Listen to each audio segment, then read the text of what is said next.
오늘 본문의 앞장에서 이제 6장에서 자유민들과 스데반이 하나님의 말씀을 가지고 논하였습니다. 그런데 다수의 무리가 이 한 사람 스데반을 당해내지 못하였습니다. 그 이유를 성경은 성령 충만함으로 스데반이 이제 가득 채웠기 때문에 이제 그들 다수의 무리가 이 스데반을 당하지 못하였다고 기록을 하고 있었습니다. 그래서 이 사람들은 거짓 증인을 세우고 이제 무리들을 충동시켜서 이 스데반을 공회 가운데 세우게 됩니다. 이제 스데반은 그 당시 권력층들과 그리고 지식인들에 둘러싸여서 추궁과 심판을 받게 되는 상황에 놓이게 되는데, 그 상황 속에서 스데반은 천사와 같은 얼굴로 자신을 둘러싸고 있는 이 무리를 향해서, 이 권력층 지식인들 무리를 향해서 설교를 하게 됩니다. 7장의 말씀 전체가 이 스데반의 설교로 이루어져 있고요. 성경에 나오는 여러 설교문 중에서 가장 긴 설교라고도 이렇게 합니다. 이 시간에는 이 설교의 내용 일부분과 이 설교하는 상황, 설교의 상황을 가지고 말씀을 함께 나누고자 하는데, 세 가지의 관점, 이 포인트를 가지고 함께 말씀을 나누도록 하겠습니다. 먼저 스데반은 외쳤습니다. 여러분 부형들이여 들으소서. 이 부형은 아버지와 형제들이죠. 곧 나이를 막론하고 들으소서 외치는 것입니다. 무엇을 듣게 하였습니까? 이제 하나님의 말씀을 듣게 합니다. 근데 이 상황이 모두가 이 매서운 눈초리로 무리가 한 사람을 바라보고 있는 그런 상황이죠. 근데 이 상황 가운데서 외친 하나님의 말씀은 스데반에게는 무엇이었을까요? 이 말씀이 스데반에게 있어 무엇이었길래 본문의 이런 상황 속에서도 외치게 된 것일까요? 스데반이 외친 이 하나님의 말씀은요, 수많은 이들에게 이렇게 둘러싸여 있어도 두려움이 아닌 담대함을 주는 것이었고, 자신의 생명까지 내걸 수 있는 것, 그것이 스데반이 외친, 스데반이 가지고 있던 하나님의 말씀이었습니다.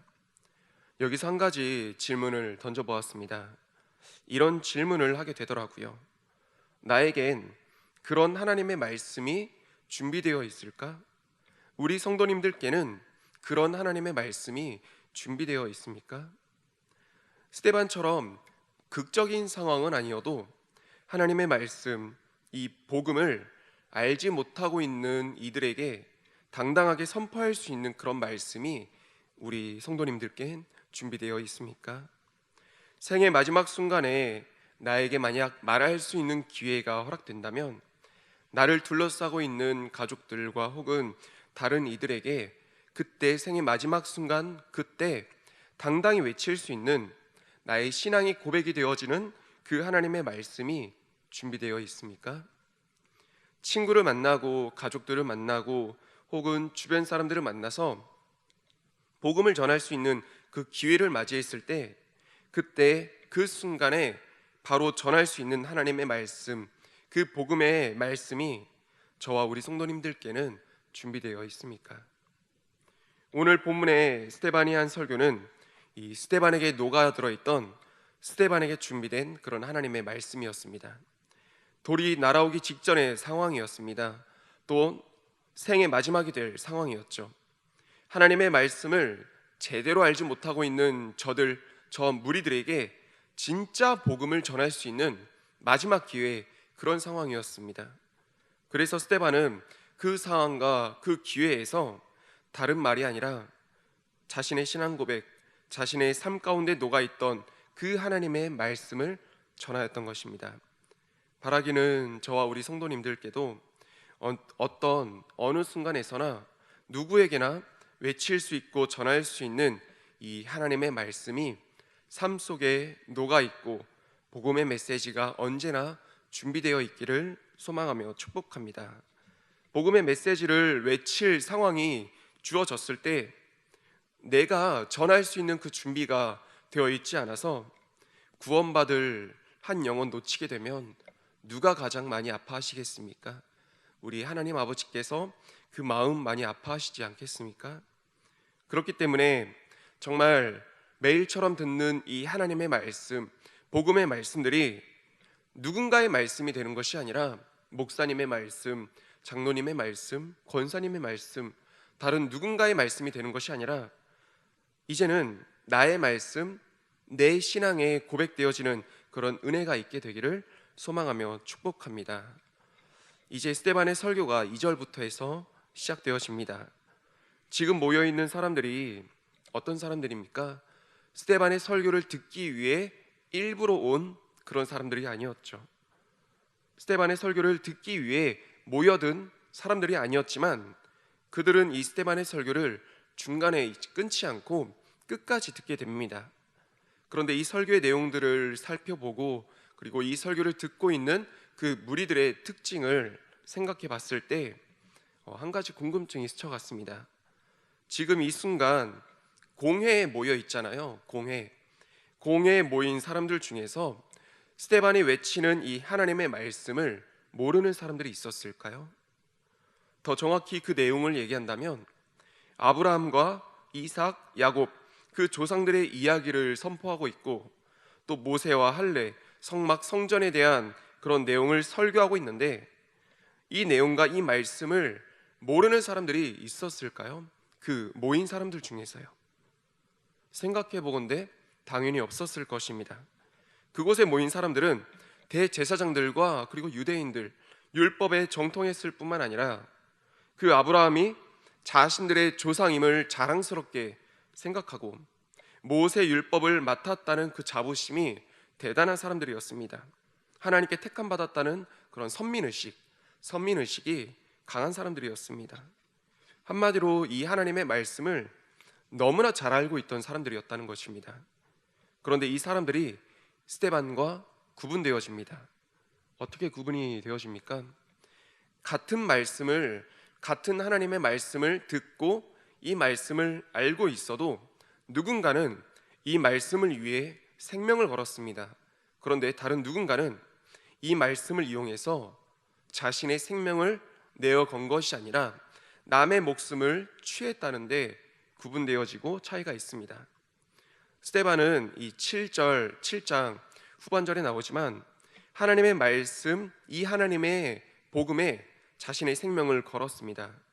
그리고 스데반 이전에 누가 그 길을 먼저 걸어가셨습니까? 예수님이시죠. 하나님의 아들 되신 예수님은 누구보다도 하나님의 말씀을 몸소 지켜 행하셨던 분이었습니다. 그리고 그 말씀의 언약에 따라서 십자가에 달려 자신을 내어주셨죠.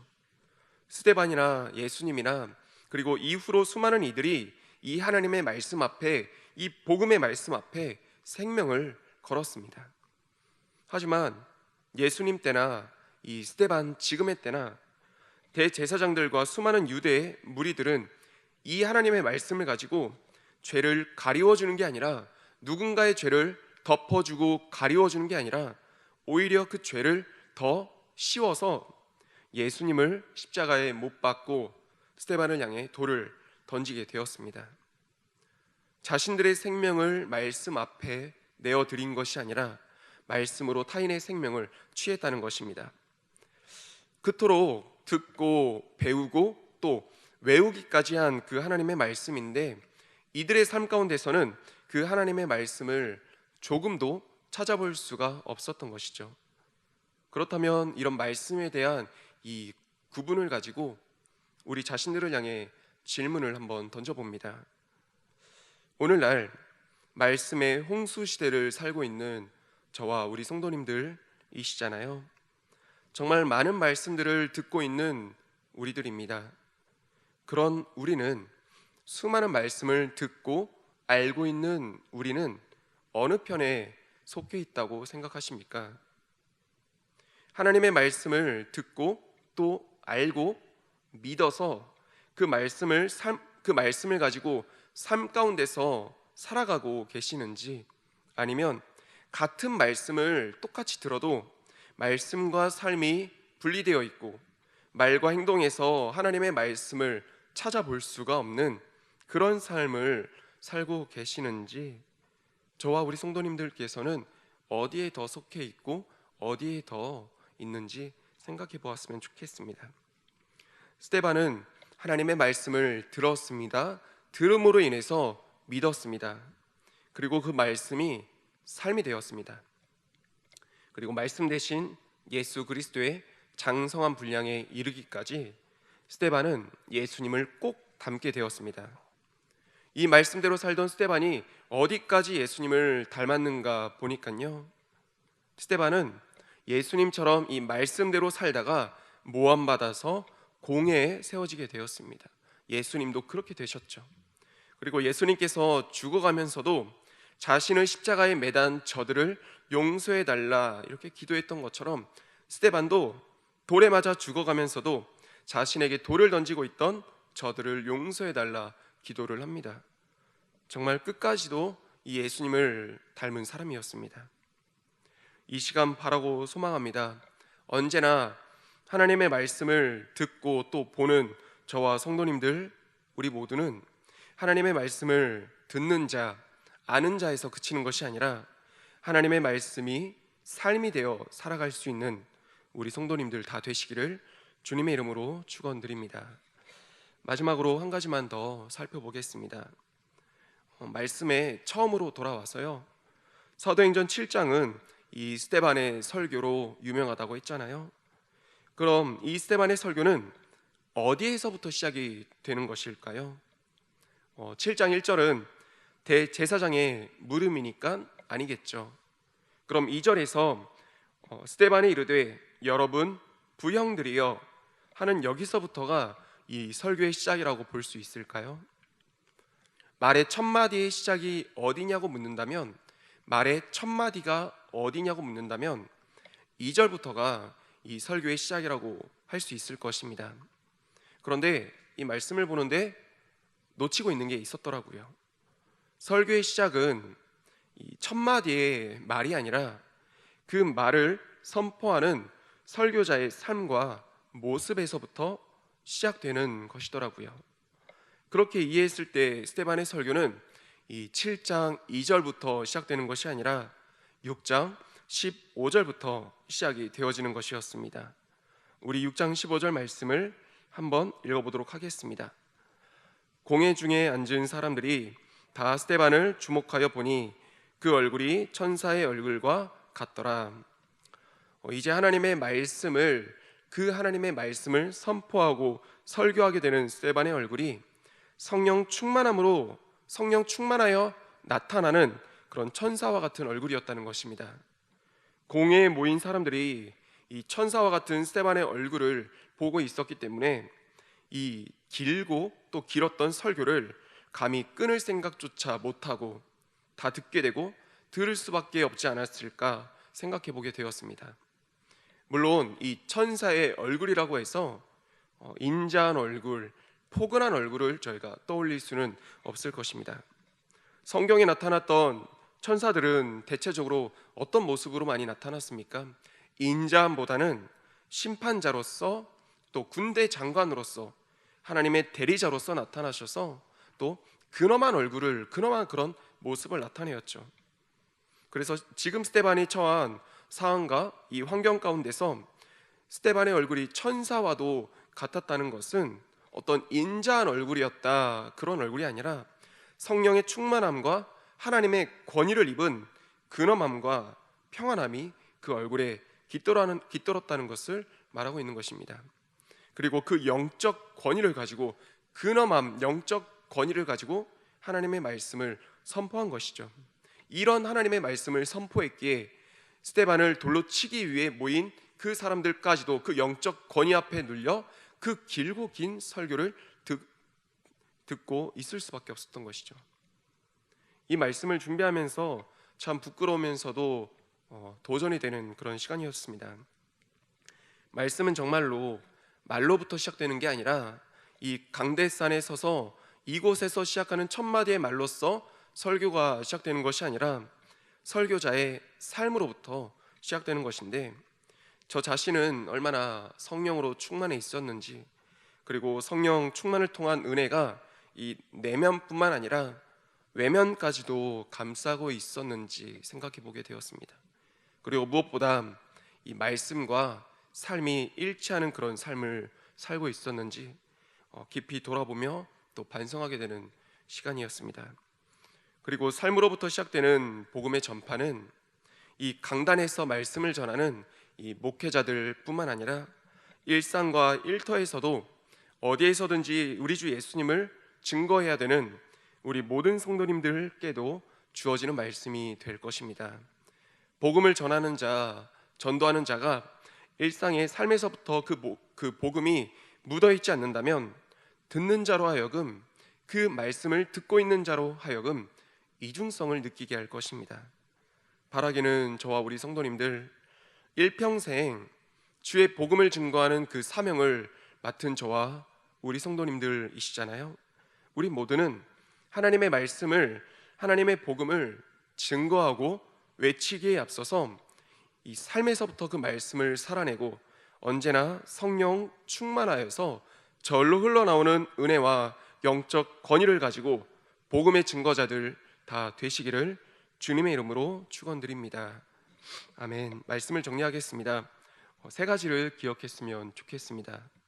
먼저는 나에게도 언제 어느 때든지 누구에게나 힘있게 전할 수 있는 하나님의 말씀, 복음의 메시지가 준비되어 있는지.